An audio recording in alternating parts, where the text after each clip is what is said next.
Hey there, in this video, I want to share a warning for young women who are entering the workforce. Now, you might be that young woman, either you are a babysitter and you're babysitting for families in your neighborhood, or maybe some church families, or your parents have coworkers and you're babysitting for their families. Maybe you are on summer break and you are babysitting for the neighborhood children. Maybe you just graduated high school or just graduated college and you're entering the workforce. This is a video that I really want you to pay attention to. Now, if you are not that person and you know a person, young woman who is entering the workforce, please consider sharing this video to them and then having a conversation afterwards about how they too can protect themselves against what I'm going to talk about. Okay, so let me give you guys a quick little background story and the lesson that I wish I would have learned before it was too late for me.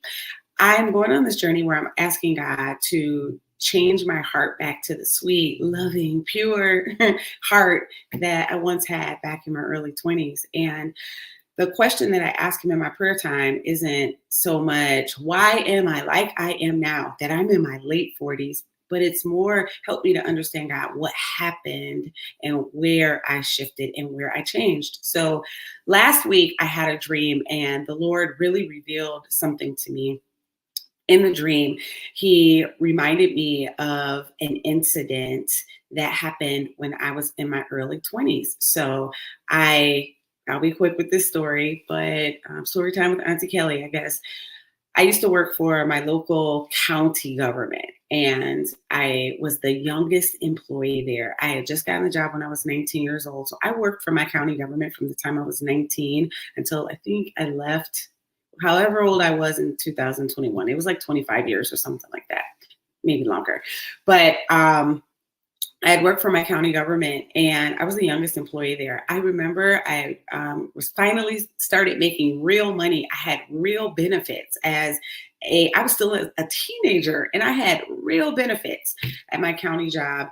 But anyways, I started making money and I was modest with how I dressed. You know, I was young, so I still want to be cute and things like that. But I'll never forget cutting out all the details. I happened to be alone with a male employee, and the male employee, we were outside. He was on a cigarette break and I just was doing something outside, let's just say. It was appropriate, but I happened to be out there also. And I remember getting up from a bench and going to walk away, and he called me back over and he said, "Hey, come on over here." He was like, "You got something on you." And he's like, "Turn around, you got something on you." And I'm assuming that he was going to pick something off my back, and he did not. He proceeded to brush my butt and my behind. And I remember at this time, I was probably around 21 or 22. I remember being so offended, yet so voiceless. I didn't say anything. He had been working at the county for 20 plus years. He had this seniority, and I was little Kelly. Little Kelly also had two children and was a single mom. And so there was a large weight of guilt on me for those sexual indiscretions. I was married, but I was still at this point a single mom with these two children. So that was one incident. I kept that under wraps. I was very, very uncomfortable. I did not tell anybody. Did not tell anybody that this man touched me. There was another incident at work with another employee where he called me over. Now it was public, like in public. So I did not feel that I had to fear anything. And he said, "Hey, I had a dream about you." And I'm little naive Kelly. And I'm like, "Okay, well, what was it about? Like, why would I think it'd be anything inappropriate?" He proceeded to share with me a very inappropriate dream that he had with me.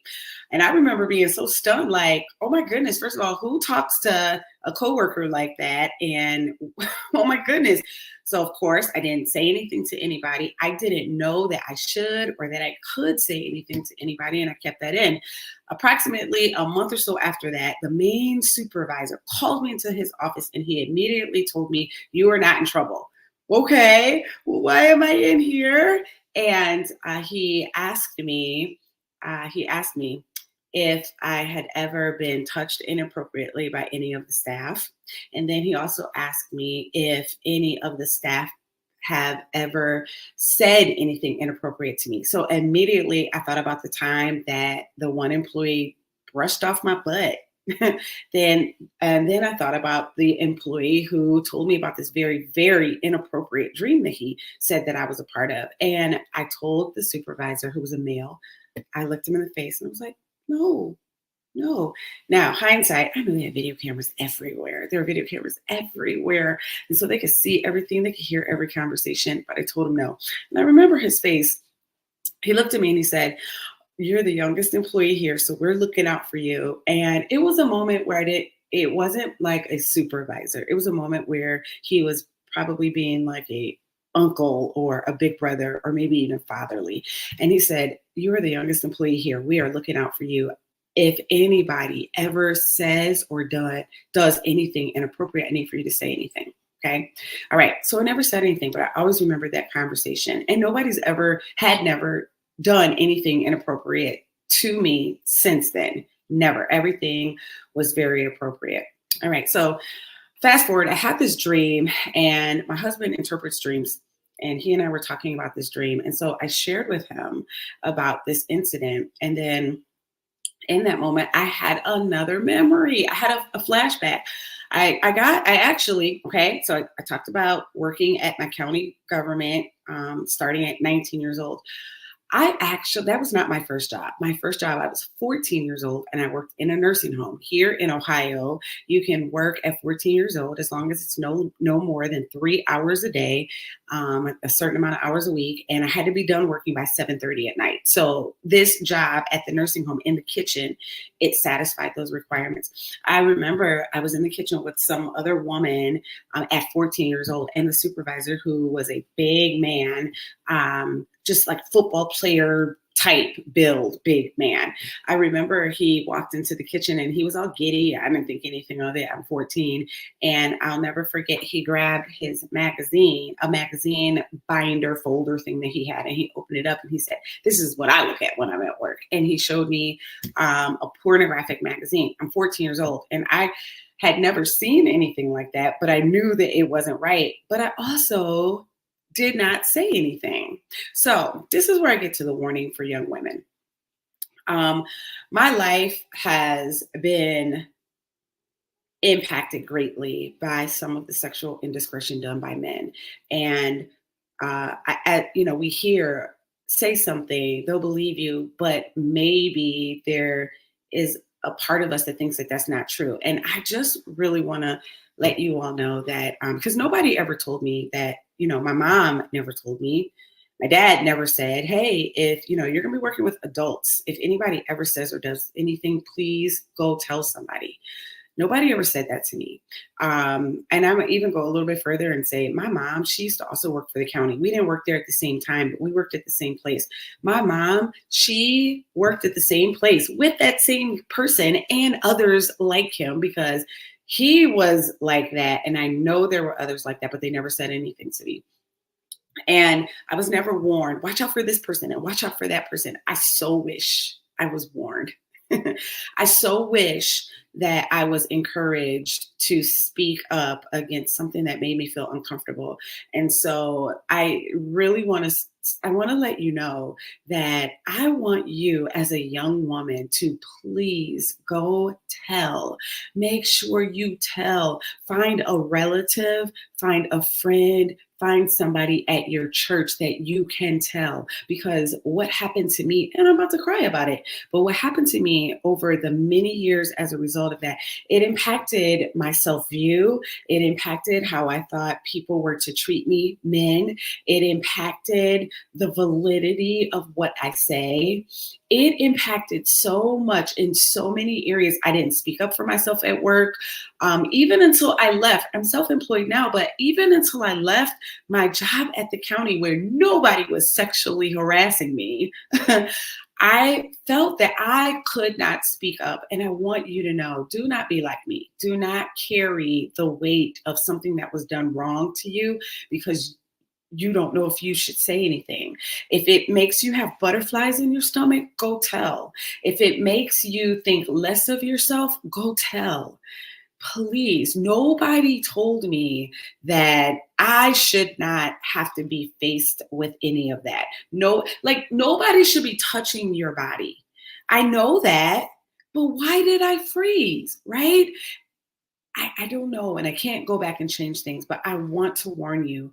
I want you to please know that if somebody ever touches you inappropriately as you enter the workplace, if somebody ever says something that is inappropriate to you, find a human resource advocate. Maybe your job might have a service called ombudsman. Go find somebody in human resources. Go tell your mom, go tell your grandmother, go tell your auntie, go tell your big sister, go tell that coworker that you really can trust in and rely on. Please go tell somebody. Do not tolerate it. Do not take it, because if you take it in the natural, I want to tell you that the enemy will continue to feed your mind about who you are and who you're not, what you can say and what you cannot. And I want to tell you that his voice should not ever be louder than the voice of God. And so cancel his voice by exposing him. Cancel his voice by sharing with people that can help you in this case. Alrighty. So I hope that the message is clear. I hope that my language is appropriate enough where a 12-year-old, a 13-year-old, a 15-year-old can hear this and be motivated to say the thing that will stop somebody's wrongdoing so that they can make money doing a job that either they love or will learn to love. Okay. All righty. So not super profound. Maybe this is just a reminder, but don't be like me. Nobody told me. No one told me. And I know it seems basic, but nobody told me. And again, without going into all the details over what my life has been like as a result of those 2 or 3 incidents that I just shared with you. Alrighty. So my name is Kelly. I'm a coach and I'm a lover of Jesus. Thank you so much for watching this video, and please share this with somebody that's in your circle. Please share this with somebody that could use this reminder. Please share this with the ladies in your village, alrighty, in your community. All right, thank you so much. I appreciate you all. Take care.